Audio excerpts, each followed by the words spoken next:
चला good evening. आले का रे लाईव्ह सगळे? चेक करे बरं. चला गुड इव्हनिंग. चला लाईव्ह आलात का? आवाज चेक करा, स्क्रीन पहा, क्वेश्चन दिसतो का पहा. चला जय हिंद. जय हिंद सगळ्यांना. जय हिंद.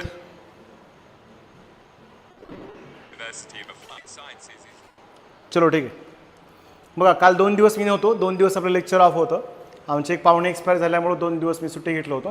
तर आपलं लेक्चर कंटिन्यू सुरू आहे. बघा आवाज सांगा रे मला. सर लेक्चर आहे लेक्चर आहे. हॅलो. चला MPSC guide by Teju. Hello sir. Okay sir. Okay चलो फाईन. हां बघा व्यवस्थित आहे का आवाज, स्क्रीन? चला चालू करू आपण क्वेश्चनमध्ये बघा 2-3 घटक एकत्र करून घेत होतो. ह्याच्यामध्ये बघा आपलं याचा पुढचा कंटेंट आज 2 विषयाचे क्वेश्चन असणार आहेत. उद्यापासून रेग्युलर याच्यामध्ये करंट बाकी आपल्या 2 बाकी इतर विषयाचे क्वेश्चन ॲडिशन असतील. आता ही PPT जे आहे त्या आचार्याला आपण संपू. नेक्स्ट उद्यापासून लेक्चरला जो करंटचा भाग असणार आहे लक्षात घ्या आपण. ठीक आहे चलो. चला गुड इव्हनिंग. आवाज येतोय ना? Okay Pooja madam good evening. Link share करा रे. बघा मी तुम्हाला काय मागे म्हणलो की आपल्या लेक्चरला खंड पडणार नाही, पण असं इमर्जन्सी कारण आला असेल तरच लेक्चर काही कारणामुळे आपलं ऑफ होतं आहे. अदरवाईज लेक्चर मी तर असल्या शक्यतो ऑफ होत नाही. ठीक आहे. ते आपलं लेक्चर कंटिन्यू असणार आहे. त्यामुळं तुम्हाला लिंक पडल्याबरोबर तुम्ही लाईव्ह ये. चला किंबहुना आपल्या चॅनलला काय करा, सबस्क्राईब करून ठेवा, जेणेकरून लाईव्ह आलं का लगेच नोटिफिकेशन तुम्हाला पडेल. लिंक शेअर करा रे मित्रांनो. चला पटापट लाईव्ह या. पहिला क्वेश्चन हा आपल्या स्क्रीनवर. चला बघा उत्तर कमेंट करा. चलो. त्या दिवशी आवाजामुळे आपण लेक्चर कॅन्सल केलं होतं. शक्तिका दास होते, आता संजय मल्होत्रा आहेत. Manoj sir okay. चला पाहूयात उत्तर. हां हे पडलेले PYQs आहेत. मी म्हणल्याप्रमाणे उद्याला आपण मध्ये PPT पण ॲडिशन करू. बघा रिझर्व्ह बँक म्हणजे करंटचे क्वेश्चन ॲडिशन करू. रिझर्व्ह बँक ऑफ इंडियाचे विद्यमान गव्हर्नर यांचे नाव काय आहे?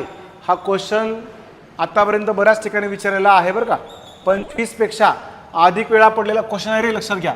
म्हणजे 5 स्टार रेटिंगचा क्वेश्चन आहे हा.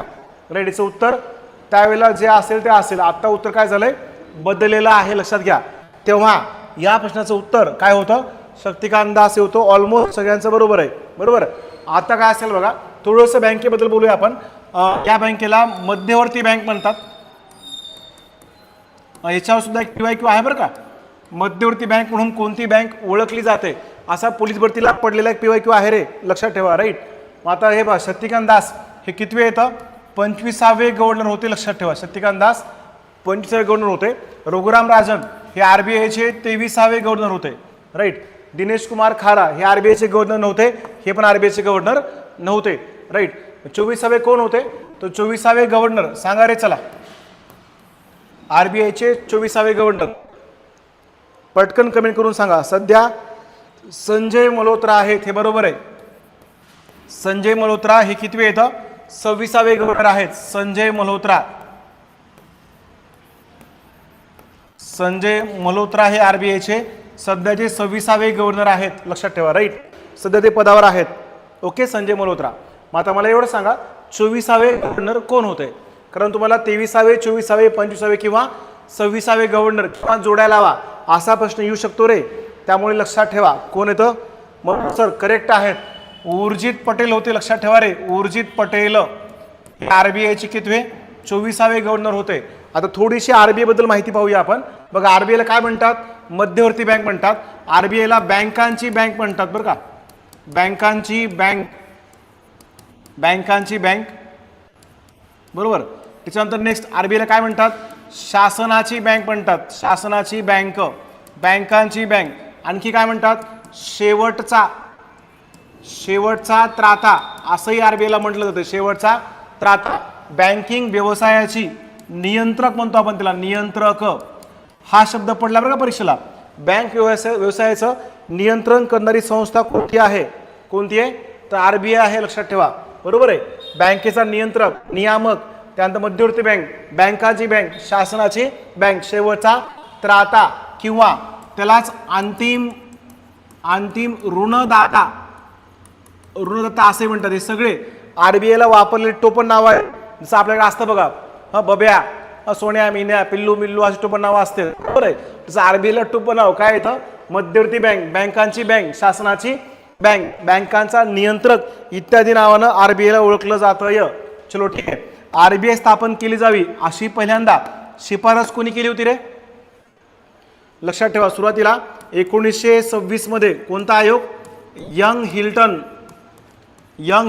आयोग. हे लक्षात ठेवा, 1926चा यंग हिल्टन आयोग, या आयोगानं शिफारस केली होती की भारतात रिझर्व्ह बँक ऑफ इंडिया स्थापन केली जावी. महत्वाचं आहे, लक्षात ठेवा. कोणत्या आयोगाच्या शिफारशीनुसार रिझर्व्ह बँक ऑफ इंडिया स्थापन झाली? कोणता आयोग? यंग हिल्टन आयोग. म्हणून सर अगदी करेक्ट आहे, यंग हिल्टन आयोग, बरोबर आहे. त्याच्यानंतर 1930 मध्ये ब्रिटनच्या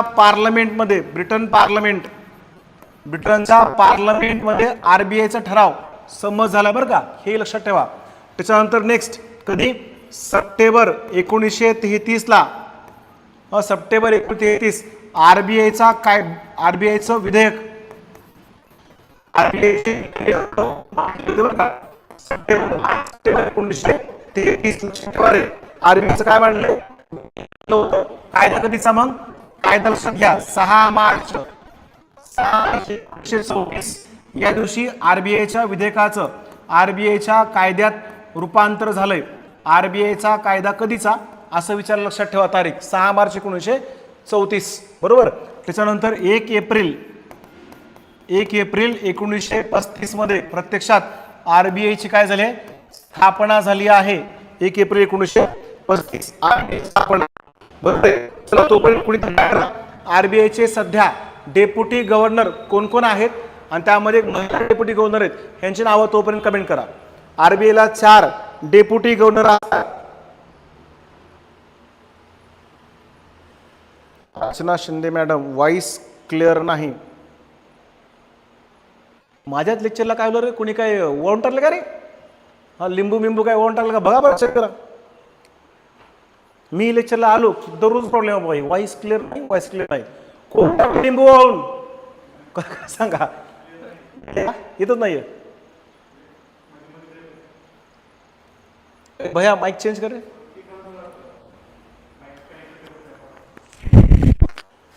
सकाळच्या लेक्चरला बरोबर आवाज येतो ना आपला. बघ रे दुसरा माईक दे. हे सांगा रे, आवाज येतोय का? आवाज येतोय का सांगा. चलो एकदा माईक चेक करून पाहतो. हे बंद कर. आता सांगा रे, येतोय का आवाज? बघा 1 एप्रिल 1900.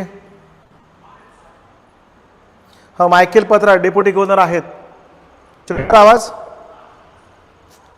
बरं भैया. एक हे का माईक खाली लावलो, घे माईक. आधी माईक इथंच होता हो. प्रश्न ह्याच्या आधी लेक्चर घेतला. माईक खालीवर लावल्याचं नाहीये. कनेक्टिव्हिटीचं काहीतरी अडचण असेल कदाचित, किंवा नेटचा काही प्रॉब्लेम असेल, त्याच्यामुळं आवाज सोडतोय. चलो बघू आपण. 1 एप्रिल 1935 यावेळेला आरबीआयचं मुख्यालय कुठं होतं? कोलकात्याला आरबीआयचं मुख्यालय होतं, लक्षात ठेवा.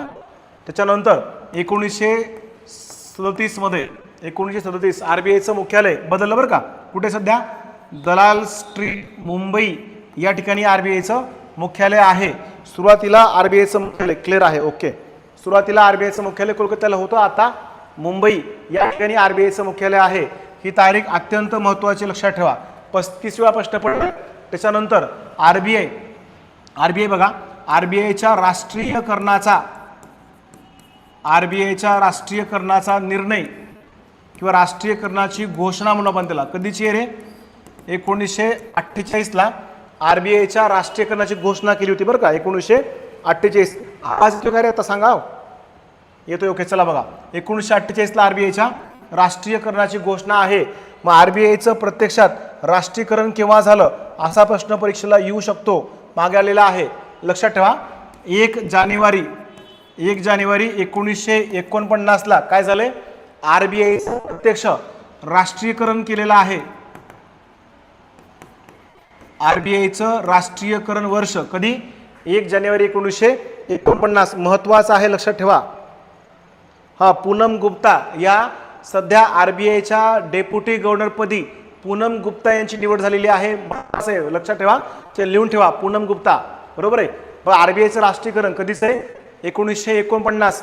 म्हणजे 1949 पासून आरबीआय काय झाली? शासनाची बँक झाली आहे. त्याच्या अगोदर आरबीआय खाजगी बँक होती बरं, लक्षात ठेवा. आरबीआयचं सुरुवातीला भांडवल, आरबीआयचं भाग भांडवल किती होतं रे? आरबीआयचं भांडवल केवळ 5 कोटी रुपये एवढं आरबीआयचं भांडवल होतं, लक्षात ठेवा. आरबीआयचं भांडवल 5 कोटी रुपये एवढं आरबीआय काय होतं? भांडवल होतं. आरबीआय काय कार्य करते?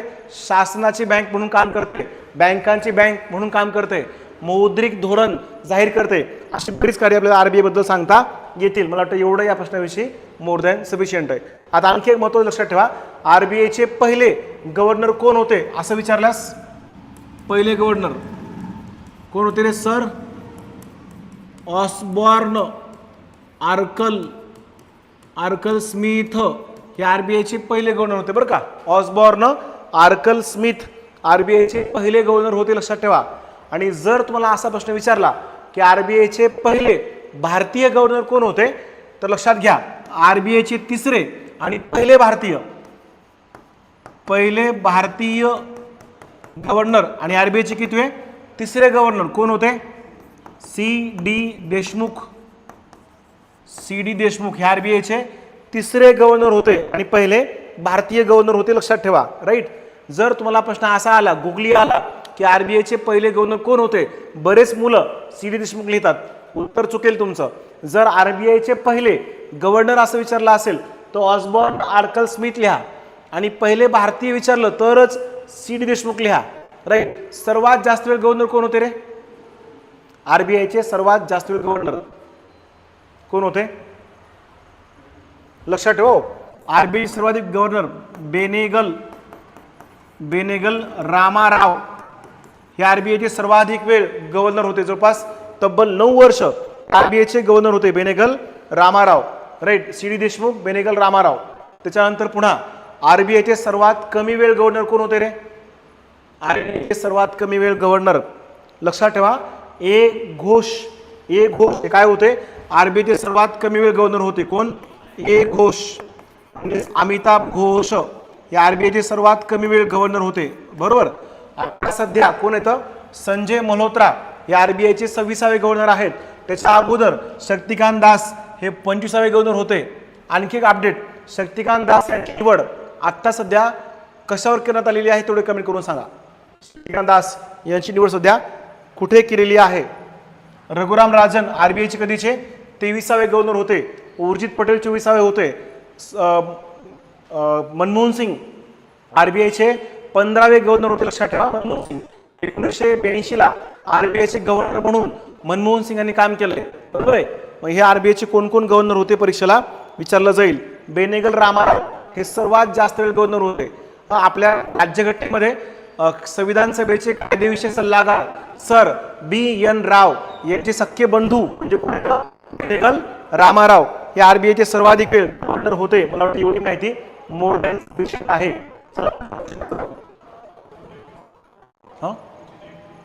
HDFC सेंट्रल गव्हर्नमेंटमध्ये निवड झाली अलीकडे. करेक्ट आहे मित्रा. मोदी यांचे सचिव या पदावर शक्तिकांत दास यांची निवड झालेली आहे. बरोबर आहे. किशोर सर लगेरो हे असं करंट माहीत असलं पाहिजे रे तुम्हाला मित्रांनो, लक्षात घ्यायचं. चला ही माहिती खूप महत्त्वाची आहे, बरोबर आहे. चलो पुढचा क्वेश्चन बघा. रेपो रेट म्हणजे ज्या व्याजदराने पुढे डॅश दिलेलं आहे, ज्या व्याजदराने आरबीआय व्यापारी बँकांना कर्ज देते, आरबीआय व्यापारी बँकांकडून कर्ज घेते, आरबीआय भांडवली बाजाराला कर्ज देते, आरबीआय भांडवली बाजारात कर्ज घेते. याचं उत्तर काय असेल? व्यापारी बँकांना कर्ज देते, लक्षात ठेवा. आता क्वेश्चन कुठला आहे त्याचं थोडंसं स्पष्टीकरण सांगतो बघा. आरबीआय मौद्रिक धोरण जाहीर करते, बरोबर. मौद्रिक धोरण. आता लक्षात घ्या, तुला प्रश्न विचारलाय मौद्रिक धोरण जाहीर करणारी संस्था कोणती? तर आरबीआयच्या वतीनं दर 2 महिन्याला मौद्रिक धोरण जाहीर होत आहे. म्हणजे मौद्रिक धोरणाचा कालावधी किती? 2 महिने आहे, लक्षात घ्या, बरोबर आहे. ह्याच्यामध्ये 2 प्रकारचे साधन आहेत बघा. कोणते कोणते? एक संख्यात्मक साधन आहे, दुसरे गुणात्मक आहेत. संख्यात्मक साधने दुसरे कोणते येतं? गुणात्मक साधने. हे खूप महत्वाचं आहे, हे पाठच करा रे. संख्यात्मक साधने कोणते?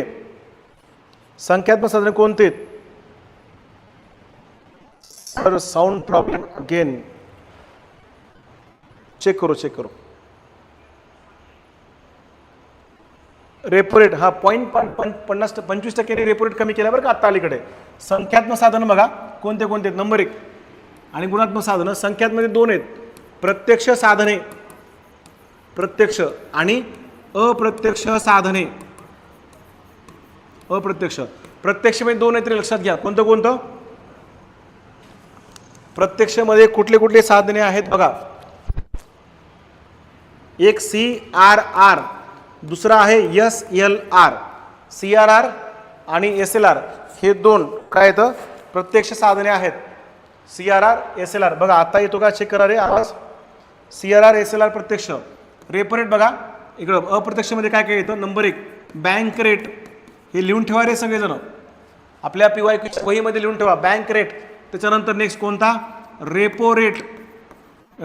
जो प्रश्न विचारला बघा रेपो रेट, राईट. नंतर नेक्स्ट रिव्हर्स रेपो रेट, त्याला मराठीमध्ये उलट रेपो असे म्हणतात.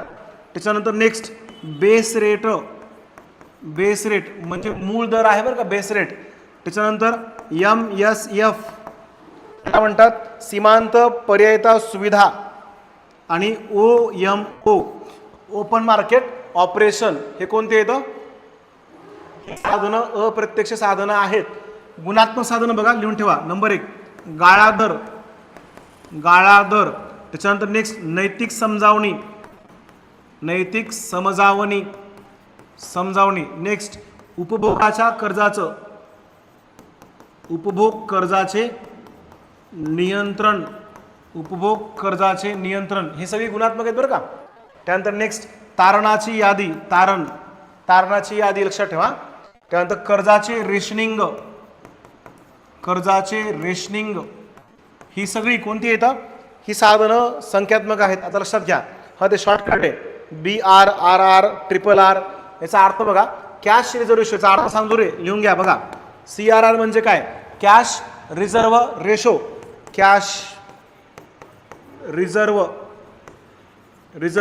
रेशो म्हणजे काय, रोख राखीव प्रमाण आहे. याचा अर्थ व्यापारी बँकांना RBI कडे जो निधी जमा करावा लागतो त्या निधीला काय म्हणतात, CRR म्हणतात. बरोबर. व्यापारी बँकेला स्वतःकडेच जो घ्यायचा आहे त्याला काय म्हणतात, SLR. काय होतंय, स्टॅट्युटरी लिक्विडिटी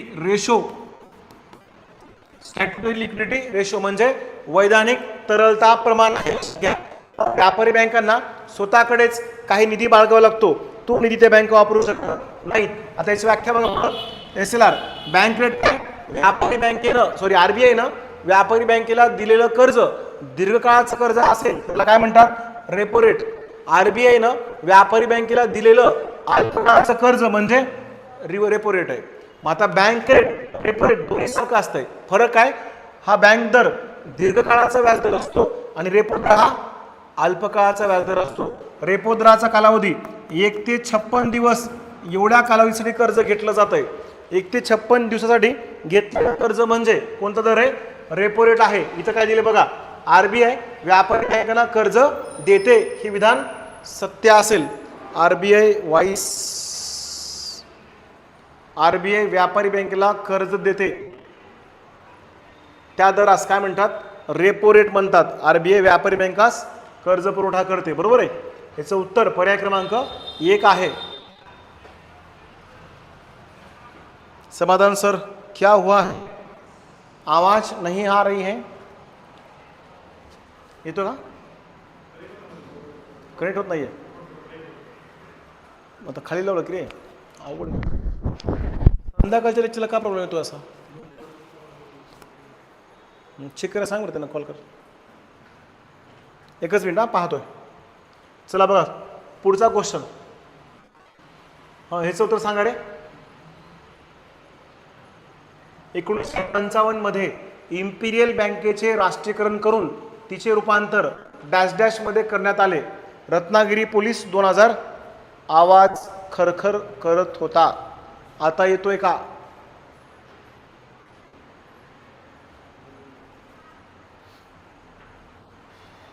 मला वाटतं नेटवर्क इश्यू असेल, नेटवर्क इश्यूमुळे येत असेल कदाचित.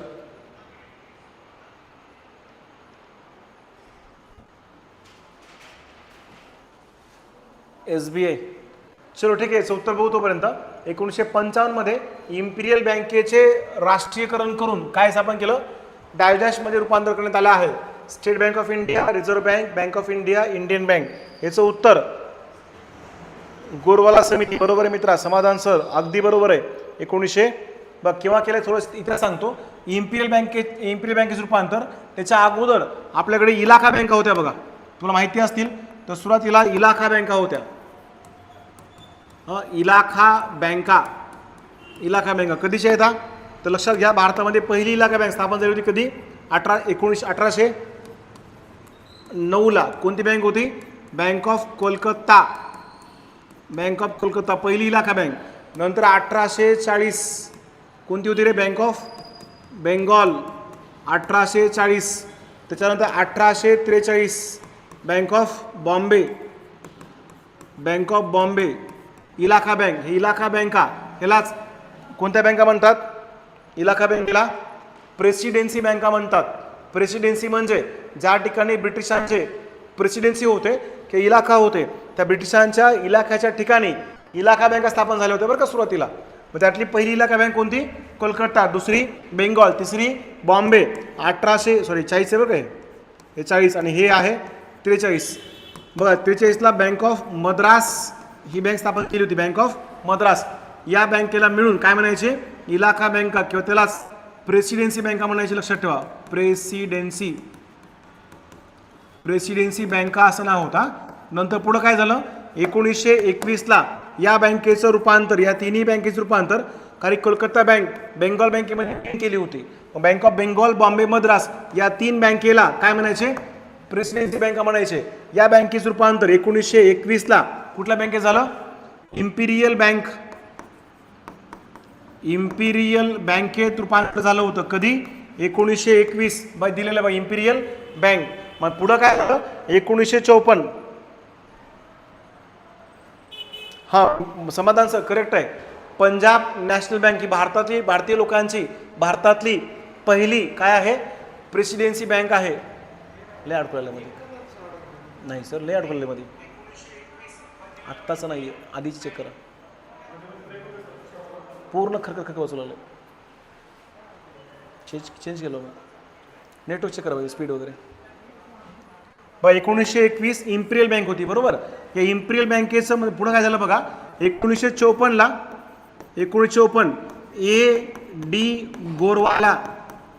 ए डी गोरवाला समिती स्थापन केली होती बरं का. A D Gorwala. आवाज येतो ना रे व्यवस्थित आता, गुड इव्हनिंग रेखा मॅडम. चला आवाज येत असेल तर व्यवस्थित, नेटवर्क इश्यूमुळे कदाचित झाला असेल ते राईट. बघा 1954 काय झालं होतं, ए डी गोरवाला समिती स्थापन केली होती, लक्षात ठेवा राईट. या समितीच्या शिफारशीनुसार इम्पिरियल बँकेचं रूपांतर कुठं झालं, SBI झालेला आहे. 1954चा SBIचा कायदा आहे बरं का, state bank of India act 1954. त्यानुसार पुढे लक्षात घ्या, 1 जुलै 1955ला काय स्थापन झाली, state bank of India SBI स्थापन झालेली आहे. स्थापना वर्ष हो सर क्लिअर येतोय, ओके नो डाऊट. चला बघा 1 जुलै 1954ला SBI स्थापन झाले. लक्षात घ्या, याच इम्पिरियल बँकेचं रूपांतर कुठल्या बँकेत केलंय, SBI मध्ये केलेलं आहे. काय विचारला बघा, 1955 मध्ये इम्पिरियल बँकेचे राष्ट्रीयकरण करून स्थापन केलं, स्टेट बँक ऑफ इंडिया स्थापन केली आहे बरोबर. हे लक्षात घ्या. आता स्टेट बँक ऑफ इंडियामध्ये बघा थोडा येतोय, मध्ये जातोय, येईल मित्रा, नेटवर्क मुळे झाला असेल कदाचित राईट. चलो बघा हा पुढे नेक्स्ट. 1959ला SBI अँड SBI ग्रुप स्थापन केला होता रे, लक्षात ठेवा. SBI ग्रुप, या ग्रुपमध्ये 8 बँका होत्या. 1959 याला SBI संलग्नीकरणाचा कायदा म्हणतात, SBI संलग्नीकरणाचा कायदा. त्याच्यानंतर 1963 मध्ये बँक ऑफ जयपूर आणि bank of Bikaner, bank of Jaipur आणि बँक ऑफ बिकानेर या 2 बँकांचं काय झालं होतं, एकत्रीकरण केलं गेलं होतं, लक्षात ठेवा. जयपूर आणि बिकानेर हां करेक्ट आहे समाधान सर, ते सांगतो एस बी आयकडे येतो थोड्या वेळेला पण, ठीक आहे. 1963 जयपूर आणि बिकानेर. त्याच्यानंतर 1997ला काशीनाथ सेठ या बँकेचं रूपांतर एस बी आय झालं होतं 1997. त्याच्यानंतर नेक्स्ट 2008 मध्ये बघा बँक ऑफ सौराष्ट्रचं रूपांतर एस बी आय झालेलं आहे, लक्षात ठेवा. त्याच्यानंतर 2010ला 26 ऑगस्ट 2010ला कोणती bank ray, bank of Indore, हे इंदोर बँकेचं रूपांतर एस बी आय झालं होतं, लक्षात ठेवा. तोपर्यंत तुम्ही कमेंट करून सांगा सध्या एस बी आयचे अध्यक्ष कोण आहेत. चलो चला कमेंट करून सांगा. इंदोर 2010ला इंदोर बँक. त्याच्यानंतर नेक्स्ट 2017ला 5 बँका एस बी आय स्थापन एस बी आयमध्ये विलीन झाल्या. कोणत्या कोणत्या बघा 5 बँका कोणत्या कोणत्या होत्या. Number 1 state bank of Hyderabad, Travancore Jaipur आणि बिकानेर, म्हैसूर आणि पटियाला या 5 बँका कुठं आल्या बघा. या 5 बँका एस बी आयमध्ये विलीन झाल्या 2017ला. आत्ता सध्या स्वतंत्र एस बी आय आहे का, नाहीये, लक्षात घ्या. राईट, म्हणजे स्वतंत्र म्हणजे एस बी एच नाहीये. स्टेट बँक ऑफ हैदराबादचं रूपांतर कुठं झालं एस बी आयमध्ये. त्यानंतर म्हैसूरचं S B I, Travancore Jaipur Bikaner आणि पटियाला या 5 बँका कुठे गेल्या एस बी आयमध्ये गेलेल्या आहेत. आत्ता सध्या एस बी आय भारतातली सार्वजनिक क्षेत्रातील क्रमांक 1 ची बँक आहे रे. भारतात सर्वाधिक शाखा असणारी बँक सुद्धा, सर्वाधिक शाखा कोणत्या बँकेच्या आहेत त्या सुद्धा एस बी आयच्या आहेत, लक्षात ठेवा. सर्वाधिक शाखा असणारी bank S B I. Chetty Srinivas future cops नमस्कार. चलो चेट्टी श्रीनिवास हे सध्या एस बी आयचे अध्यक्ष आहेत, लक्षात ठेवा. राईट, सर्वाधिक शाखा असणारी बँक. त्यानंतर नेक्स्ट सर्वाधिक कर्ज वाटप करणारी बँक सुद्धा कोणती आहे एस बी आयच आहे. आणि सर्वात जास्त कर्ज लोकांनी कोणत्या बँकेचं बुडवलं असेल ते सुद्धा कोण आहे एस बी आयचं, बरं का, लक्षात ठेवा. त्याला काय म्हणतात NPA म्हणतात, नॉन परफॉर्मिंग ॲसेट्स. त्याला बँकांचं बुडीत कर्ज. साऊंड मध्ये काहीतरी वाजत आहे असते थोडं. सायंकाळच्या वेळेला काय होतंय नेटवर्क बिझी होऊ लागले, कारण सकाळी आपलं इंग्लिशचं लाईव्ह चालू आहे बघा, त्याला कसलीच अडचण नाही साऊंडला वगैरे. संध्याकाळी कदाचित मला वाटतंय नेटवर्कमुळे कदाचित मागे पुढे आवाज होत असेल. हा NPA काय नॉन परफॉर्मिंग ॲसेट्स, ठीक आहे. चलो नेक्स्ट आणखी एक भारताबाहेर सुद्धा एस बी आय शाखा आहेत बरं का, ते लक्षात ठेवा. Universal bank S B I. आणखी महत्त्वाचं काय सांगता येईल, महिला बँक आहे बा, महिला बँक 2013 स्थापन झाली होती. त्या महिला बँकेचे रूपांतर कुठं झालं एस बी आय बँकेत झालेलं आहे. चला याचं उत्तर एक आहे, लक्षात ठेवा. राईट, चलो. हा विजय माल्या बरोबर आहे. बऱ्याच लोकांनी बुडवलं माय, विजय माल्याच नाही, नीरव मोदींनी बुडवलं. ते त्यांनी पंजाब PNBचं बुडवलं होतं बा नीरव मोदी. आपल्या सगळ्या गोरगरिबाच्या लोकांना कर्ज सहज भेटत नसतंय, भेटलं तरी बँका 10 कॉल करते, लय अवघड आहे माय. त्यासाठी शासकीय नोकर व्हावं लागतंय. एकदा शासकीय जावाई झालो की मग नुसतं तुमचं गव्हर्नमेंट जॉबचं सर्टिफिकेट बघितलं, या भारतातली कुठलीही बँक एका सेकंदाच्या आत तुम्हाला कर्ज पुरवठा करते. खरी गरज असते कधी नोकरी लागण्याच्या आधी, पण कोणतीच बँक नोकरीच्या आधी कर्ज पुरवठा करत नाही. म्हणून म्हणते देखल्या देवाला नमस्कार करणारे लोक असतात, लोकाला सिद्ध करून दाखवल्याशिवाय पर्याय नाही. चलो ओके. बुडीत बँक ओके, चला ठीक आहे. पुढे बघा, रिझर्व्ह बँकेने सुरू केलेले कोणतं चलन रे, CBDC म्हणजे काय आहे. CBDCचं फुल फॉर्म सांगा रे पटकन. CBDCचं फुल फॉर्म काय आहे. करेक्ट आहे मित्रा. चलो याच्यावर बोलू आपण निवांत.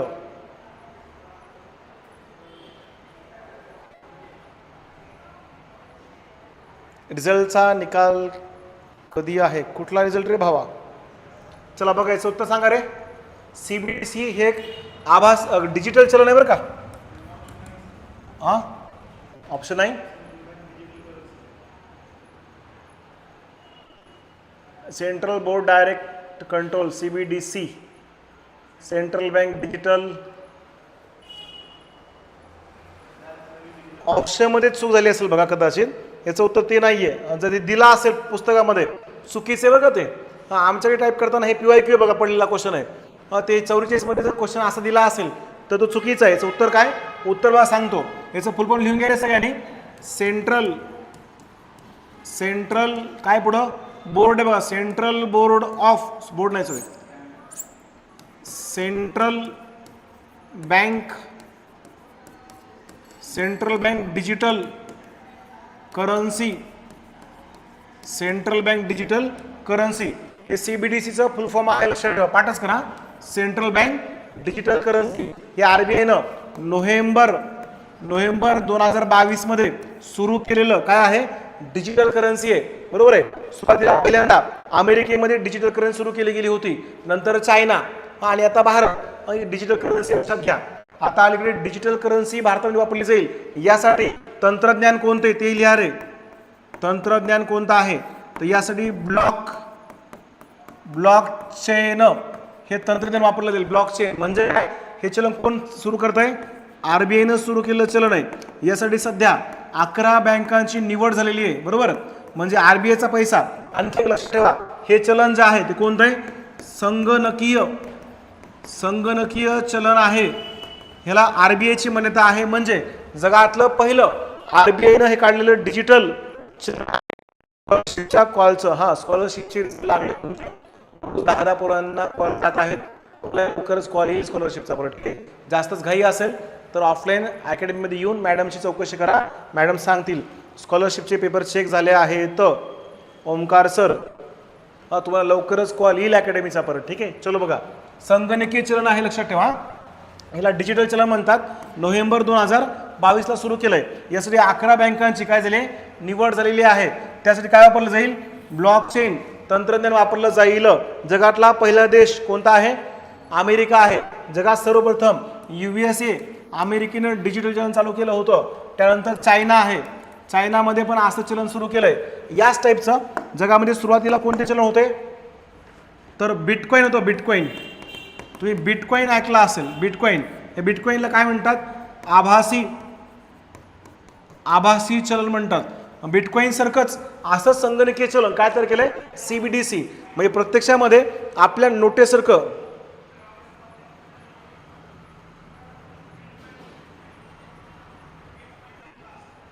आवाज गेला का? येतोय म्हणतात आवाज. चला चेक करू बघा. आता आवाज गेला तर मग आता थांबल्याशिवाय पर्याय नाही. राईट. चलो बघा. बिटकॉइन आभासी चलन आहे बरं का. ह्याला संगणकीय चलन म्हणतात बिटकॉइनला. असंच कोणतं आहे? स्क्रिप्टो आहे बघा. स्क्रिप्टो करन्सी हे पण आभासी चलन आहे. बिटकॉइन, स्क्रिप्टो. त्यानंतर कोणतं आणखी? अशा प्रकारच्या आभासी चलनामध्ये काय करता येते? गुंतवणूक करता येते. बरोबर. आभासी चलनामध्ये स्क्रिप्टो करेक्ट आहे. हे व्हेनेझुएला नावाचे राष्ट्राने तयार केलंय. बिटकॉइन. पेट्रो नावाची करन्सी आहे. पेट्रो सुद्धा काय?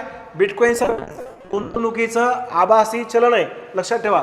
हे सगळे चलन प्रत्यक्षात छापत नाहीत. संगणकीय असतात. यामध्ये आपण गुंतवणूक करू शकतो. त्याची मागणी आणि पुरवठा याप्रमाणे त्याची किंमत ठरत असते. लक्षात ठेवा. ओके. संगणकीय हे CBDC बद्दल लक्षात ठेवा. फुल form central bank digital currency. कुणी सुरू केलंय? RBIनं चालू केलेलं ते चलन आहे. बरोबर आहे. कोणतं चलन आहे? संगणकीय आहे. तंत्रज्ञान कोणतं? ब्लॉकचेन. ब्लॉकचेन म्हणजे काय? तर बघा पैसे कोण काढतंय? RBI. मग RBI कडनं संगणकीय चलन कुठे जाईल? बँकेकडे. बँकेकडनं कुठे येईल? इतर बँकेकडे चलन पुरवठा केला जाईल. म्हणजे संगणकीय चलन. ओके. संगणकीय चलन अशा पद्धतीनं तयार केलं जाईल. बरोबर आहे. लक्षात ठेवा. मला वाटतं आजचा हा प्रॉब्लेम मी सॉर्ट आउट करतो. माईकचा प्रॉब्लेम दूर होईल. उद्याला कंटिन्यू लेक्चर सुरू करतो बरं. ठीक आहे मित्रांनो. आपल्याची कंटिन्यू असेल. माईकची सध्या अडचण येते. कशामुळे ते मी चेक करावं लागेल. मला नेटवर्कचा इश्यू आहे का माईकचा इश्यू आहे. उद्याला कन्फर्म प्रॉब्लेम सॉल्व्ह करून लाईव्ह येऊ आपण. ठीक आहे. थांबू आपण. आवाजामुळे मला थांबावं लागतंय. कंटिन्यू ह्याची पुढची माहिती कंटिन्यू करतो. थँक्यू. तुम्ही सगळे लाईव्ह आलात. तरी मला 2-4 क्वेश्चन आपले झाले सध्याचे. उद्याला पूर्ण क्वेश्चन आपण कव्हर करू. उद्याला कन्फर्म 8 वाजता लाईव्ह या. तोपर्यंत थांबतो. तुमची रजा घेतो. क्षमस्व. Have a nice day. Good night. Take care. चलो बाय बाय. मिळूया. भेटूया उद्याला.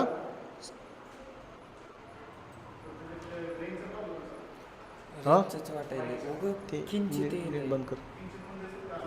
सकाळी